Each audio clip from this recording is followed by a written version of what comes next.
हाबा जाखांबाय संसार जाबाय ओमफ्राय ससे संसार जानानै दासो फाथैलाय बिसिलाय फैबाय आरोखि। गोजोन्थों रायजोफोर, दिनैहाय आं नोंथांमोननो मोनसे भिडिअ होलांसैलाय आरोखि ना। नोंथांमोना नुलांखादों आंनि उनजोंहाय, माने जोंनि बर' समाजाव ओरैबायदि बे सासे सानैनि थाखाय गुबुंले जागासिनो दं आरोखि ना। बबे जायगानि आंबो मिथिया, नोंथांमोना नुगासिनो दंखायो जानो हागौ। दा गोबां ससियेल मिडिया भाइरेल जागासिनो दं आरोखि। दा आं नोंथांमोननो बे भिडिअखौ लानानै फैदों, नोंथांमोना नायलांबानो जाबाय माबायदि। जायगाया बबेनि आंबो मोजाङै मिथिया दे रायजोफोर, नोंथांमोना माने मिथिगौबा कमेन्टनि गेजेरजों आंनो खोन्थाहरबानो जाबाय आरोखि। माने बुंनाय बायदि जायो, माने बेबायदिया जाथावा आरोखि ना। जोंनि बर'नि गेजेराव बेबायदिया दिनैनि बाथ्रा नङा, गोबां समनिफ्रायनो जाबोगासिनो दङ। ओमफ्राय बियो दिनै गोदानै बेबायदि जाथायखौ जों नुनो मोनबावबाय आरोखि ना। नोंथांमोना नायलां, आं देखायलांनि भिडिअखौ ओरै होगासिनो दं।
फाथैलाय बिसिबाय जयस्रियानो फाथैलाय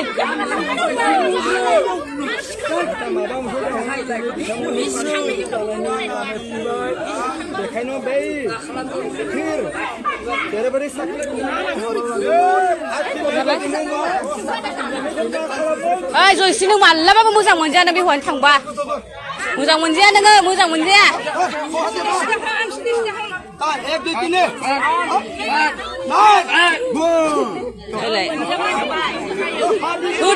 होदो